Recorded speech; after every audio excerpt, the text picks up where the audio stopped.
Quelles sont les options de l'administration générale pour sortir de ce conflit, pour mettre fin à l'emprise de l'Iran sur la navigation maritime ici, sans déployer de troupes au sol?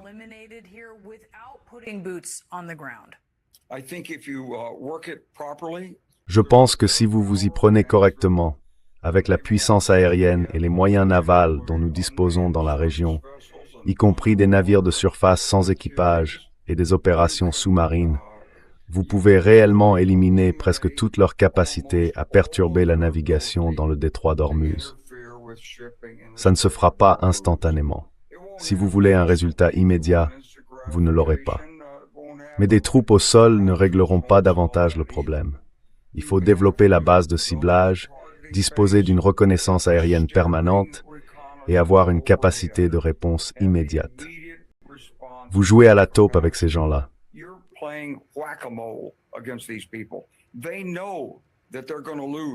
Ils savent qu'ils vont perdre. C'est pour ça qu'ils intensifient les choses. S'ils pensaient pouvoir attendre, faire traîner les choses et ainsi de suite, ils ne prendraient pas leurs voisins pour cible de la même manière. Ils chercheraient simplement à gagner du temps. Et l'autre chose que nous ne pouvons pas faire, c'est nous arrêter et instaurer une pause pour un cessez-le-feu en se disant qu'on aura peut-être des négociations. S'ils veulent nous parler, ils peuvent nous parler dès maintenant. Mais si vous isolez le pays, resserrez les frontières, vous en prenez au détroit et instaurez un blocus total autour de l'Iran, les gardiens de la révolution islamique sentiront qu'ils sont en train de perdre.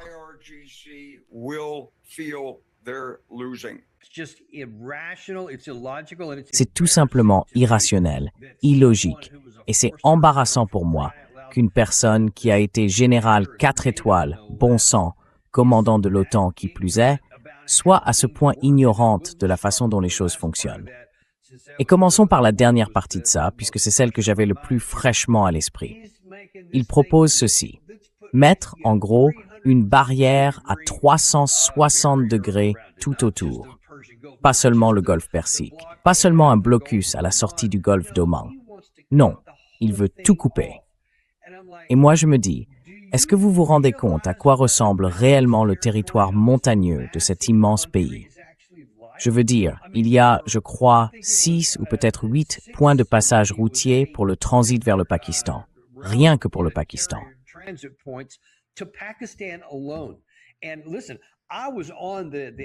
Écoutez, j'étais à la frontière entre l'Afghanistan et le Pakistan pendant mon service actif là-bas, lors du renfort de troupes décidé par Obama en 2010 et 2011.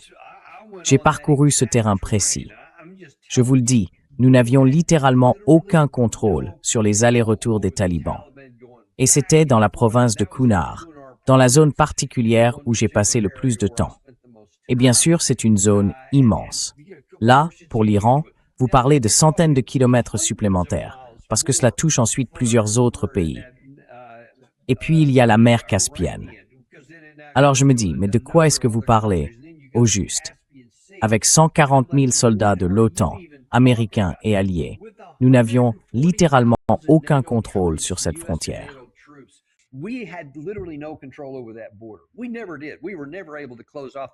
On ne l'a jamais fait. On n'a jamais été capable de couper les talibans du soutien pakistanais, et ainsi de suite. Et lui pense qu'il y a ne serait-ce qu'une possibilité théorique de bloquer tout ça, avec tous les différents pays qu'ils ont.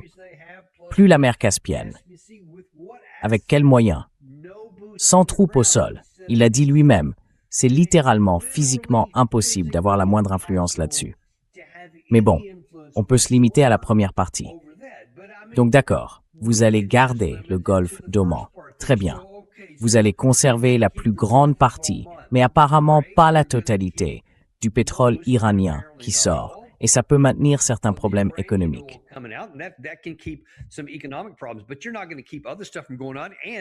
Mais vous n'allez pas empêcher que d'autres choses se produisent, et vous allez aussi empêcher que tout ce qu'on veut puisse sortir. Et puis, on en arrive à la première partie de ce dont il parlait. C'était « non, il faut simplement continuer à frapper ». Vous savez, pas de cessez-le-feu, pas de pause, continuez. Et je pose la question au général Clark. Allez, sérieusement, qu'est-ce qu'il en est de... Prenons-en un seul. Yazd, le site de missiles de Yazd. C'est un site dont on connaît l'existence et nous l'avons frappé très très souvent. Le mieux que nous ayons pu faire, c'est faire exploser les tunnels d'entrée ou de sortie. Mais nous avons vu, ils peuvent remettre ça en état et réparer en quelques heures, parfois en seulement quelques jours.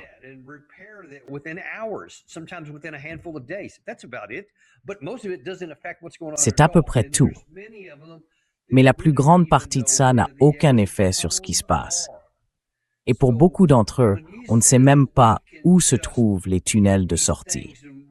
Donc, quand il dit qu'on peut simplement frapper ces choses avec davantage de puissance aérienne, qu'on peut les éliminer, alors il doit expliquer pourquoi on ne l'a pas fait en 40 jours, pourquoi on ne l'a pas fait en 13 jours et pourquoi on le ferait plus tard. Parce que c'est irrationnel et illogique de dire que les mêmes missiles, les mêmes cibles et la même puissance de feu auraient un résultat différent à la troisième tentative par rapport aux deux premières. Ça n'a tout simplement aucun sens.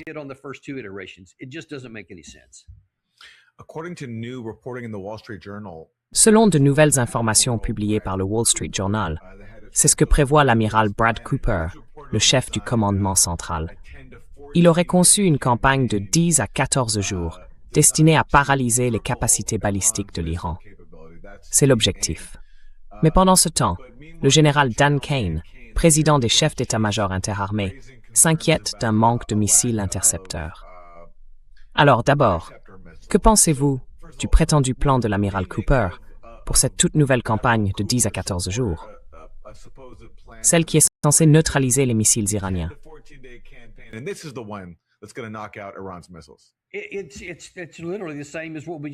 C'est littéralement la même chose que ce qu'on vient de dire à propos du général Clark, du général Keane, qui le préconise lui aussi, ou du général Kellogg, qui dit non, je sais, allons prendre l'île de Karg et ça leur mettra la pression.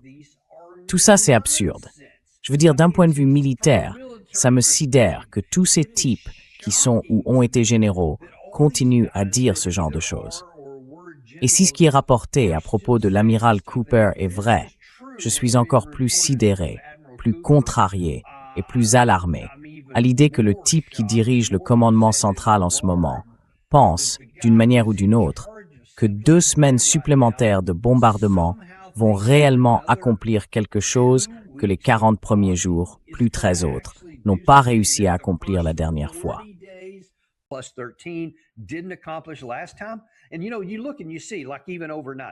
Et vous savez, on regarde et on voit, même pendant la nuit, on voit ce que le commandement central publie toujours ces vidéos. Ils adorent montrer ce qu'ils font exploser. Et vous savez, dans beaucoup de cas, on voit juste des trucs. On ne sait même pas ce que c'est. C'est simplement une cible, quelque chose au sol. On ne peut même pas dire ce que c'est. Ou alors c'est un camion. Cette nuit, j'ai vu qu'il y avait des bateaux et je pensais qu'on avait déjà dit qu'on avait détruit tous les bateaux. Mais je ne sais pas. Ils en ont trouvé d'autres, alors ils tirent dessus. Pour moi, ça ressemble juste à des bateaux de pêche stationnés quelque part et vous les faites exploser. Et à quoi ça sert? En quoi cela affecte-t-il la capacité de l'Iran à faire la guerre ou sa capacité à contrôler le détroit d'Ormuz?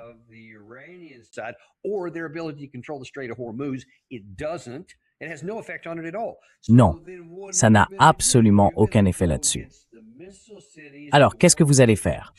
Vous allez vous attaquer aux villes à missiles, celles qui ont effectivement le contrôle, parce que tant qu'elles auront la capacité de lancer, depuis l'ensemble de leur territoire, des missiles à longue portée, des missiles de croisière, des missiles balistiques à longue portée, des drones à longue portée, à moyenne portée, à courte portée, et ainsi de suite.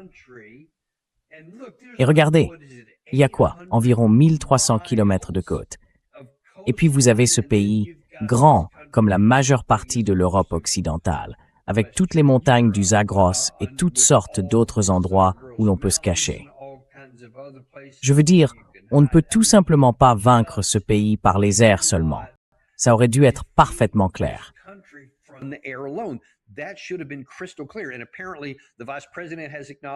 Et apparemment, le vice-président l'a reconnu. Apparemment, le général Kane l'a reconnu. C'est pour ça qu'on s'est arrêté à 40 la première fois.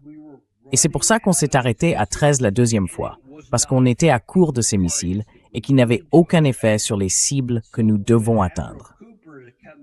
Alors quand l'amiral Cooper arrive et dit ça, je ne peux que secouer la tête et me dire, il n'y a apparemment personne d'autre que le vice-président Vance au sein de l'administration, donc le président Trump, qui puisse dire, hey, si ça n'a pas marché jusqu'ici, et qu'on va utiliser les mêmes munitions contre les mêmes cibles. Enfin, voyons, c'est pas si difficile à comprendre.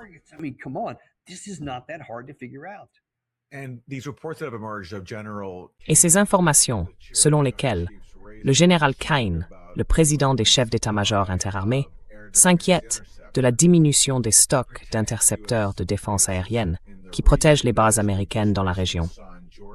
Comme on l'a vu récemment en Jordanie, ils n'ont pas été en mesure de protéger une base et 3 soldats y ont été tués. À quel point est-ce un problème pour les États-Unis?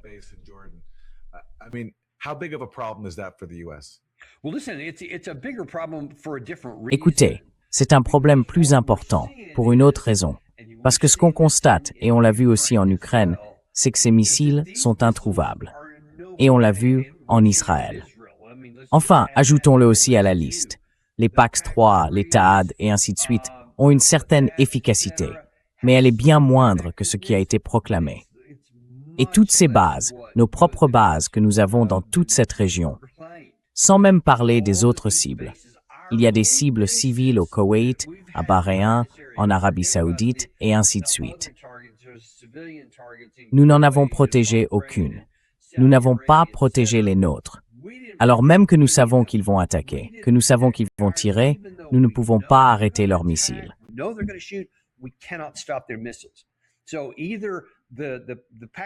Donc soit les PAC-3 n'arrêtent absolument rien, ça ne fait même aucune différence. Soit ils ont plus de missiles que nous n'avons d'intercepteurs, quel que soit le véritable taux d'interception.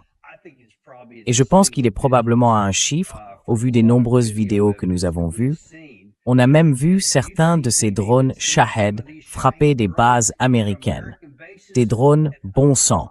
C'est censé être facile à abattre parce qu'ils se déplacent si lentement. Et pourtant, même pour certains drones Shahed, il y a des vidéos. On les voit descendre lentement et rien ne les a interceptés. Cela montre que notre capacité à défendre les bases est bien pire que ce que nous pensions, même avec les PAC-3.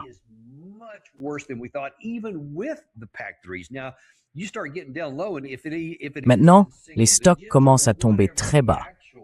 Et s'ils passent sous la barre des 10, ou quel que soit le chiffre exact, et que vous épuisez aussi ces stocks-là, alors vous constatez que vous devenez très vite, littéralement, sans défense.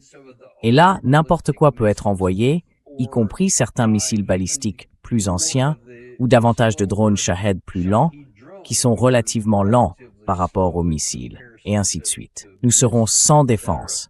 Il n'y aura rien que nous puissions faire pour l'arrêter. Tout le monde sait où se trouvent nos cibles, où sont les bâtiments et tout le reste. Nous sommes donc bien plus vulnérables que nous ne l'avons jamais cru.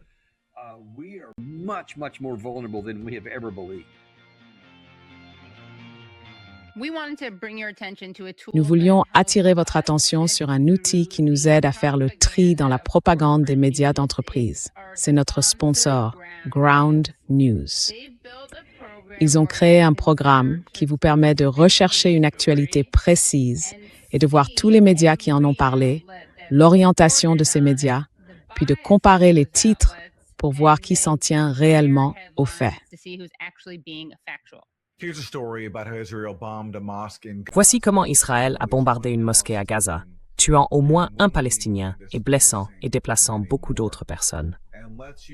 Et utilisons Ground News pour comparer la manière dont différents médias ont couvert cette frappe israélienne.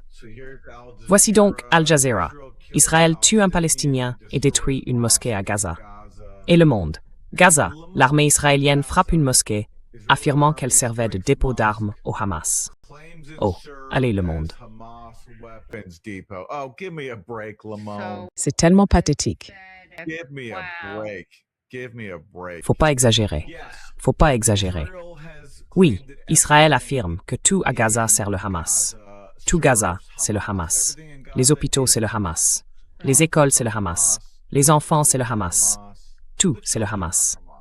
Et bien sûr, même si tout cela était vrai, même si tout Gaza était le Hamas, en réalité, Israël n'aurait toujours pas le droit de tirer quoi que ce soit sur Gaza, parce que Gaza est un territoire occupé. Mais même sans parler de ça, le simple fait qu'ils aient mis ça dans le titre, surtout maintenant, après presque 3 ans de génocide, c'est tout simplement grotesque.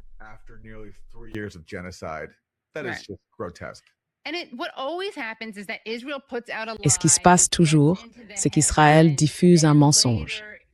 Ça fait les gros titres, puis plus tard, c'est démenti. Mais c'est trop tard, parce que l'information a déjà été partout et que tout le monde l'a assimilée.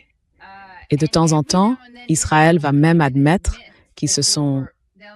ils admettront jamais qu'ils ont menti, mais qu'ils se sont trompés. Comme avec Shirin Abu Akleh, quand ils ont affirmé que des Palestiniens l'avaient tué, puis qu'ils ont dû reconnaître que non, en fait, ce n'était pas ce qui s'était passé. Mais qu'est-ce qui s'est passé? Cette histoire était déjà de vieilles nouvelles. Donc beaucoup de gens n'ont même pas eu connaissance de la rectification. Mais le fait qu'ils ne mentionnent même pas que quelqu'un est mort, c'est quand même fort. Donc ils font 2 choses. Ils reprennent littéralement les éléments de langage d'Israël et ils occultent le fait qu'il s'agissait d'une attaque mortelle, que des Palestiniens ont été tués. Pathétique.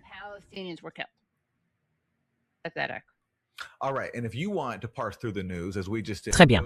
Et si vous voulez décortiquer l'actualité, comme nous venons de le faire, rendez-vous sur groundnews.com/useful pour obtenir 40% de réduction sur l'accès illimité. C'est groundnews.com/useful. groundnews.com/useful.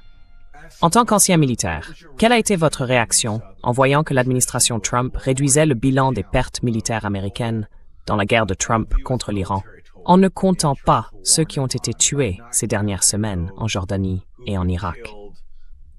Ces militaires américains ont été tués parce que, soi-disant, cela s'est produit après que Trump a déclaré la fin de la guerre. Leur sacrifice ne devait donc pas figurer dans le bilan officiel de l'opération Fureur épique.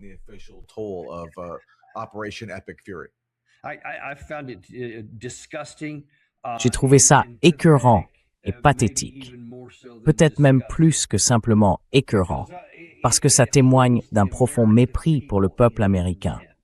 Ça revient à dire que vous êtes tellement stupide que parce que j'ai changé le titre de quelque chose, je vais effacer une feuille de papier, lui donner un autre nom, et donc ne pas comptabiliser ce décès. Comme si, d'une manière ou d'une autre, ça n'avait aucune importance. Parce que, je vous assure, que les familles, les amis, les collègues, et ainsi de suite, de tous ceux qui ont été tués, et de tous ceux qui ont été blessés aussi. Parce qu'apparemment, on est officiellement à plus de 600.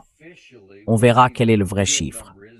Je soupçonne qu'il est bien plus élevé pour les blessés, parce que je ne pense pas qu'on soit honnête avec le pays. Je veux dire, si on n'est pas honnête là-dessus, sur quoi d'autre ne sommes-nous pas honnêtes?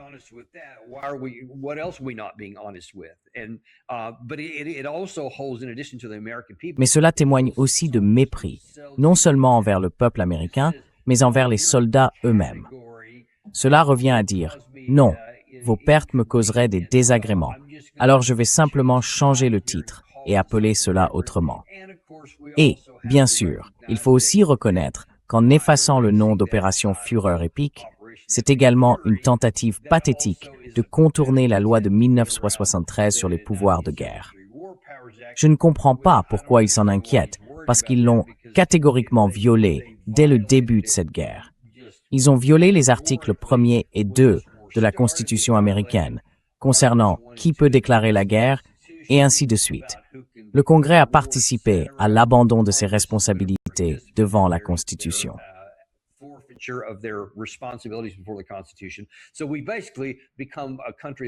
Nous devenons donc, en substance, un pays qui n'est plus gouverné par l'état de droit, surtout quand il s'agit de faire la guerre. Et nous avons littéralement conféré au président des États-Unis un pouvoir quasi monarchique. Littéralement, personne ne peut lui dire non, pas même dans le cadre d'une guerre totale comme celle que nous menons ici. Tout ce qu'il veut faire, Il peut le faire, et il le fera. Il n'y a littéralement personne pour l'arrêter. Donc, je pense que tout cela se tient. Et c'est une autre alerte, en quelque sorte la cerise sur le gâteau, si vous voulez, qui montre que nous sommes dans une mauvaise situation aujourd'hui. Parce que c'est comme ça qu'on se laisse entraîner dans une guerre. Ce n'est pas seulement qu'on ne peut pas gagner, c'est qu'un jour, on peut perdre. Et je crains que nous nous dirigions dans cette direction en ce moment même.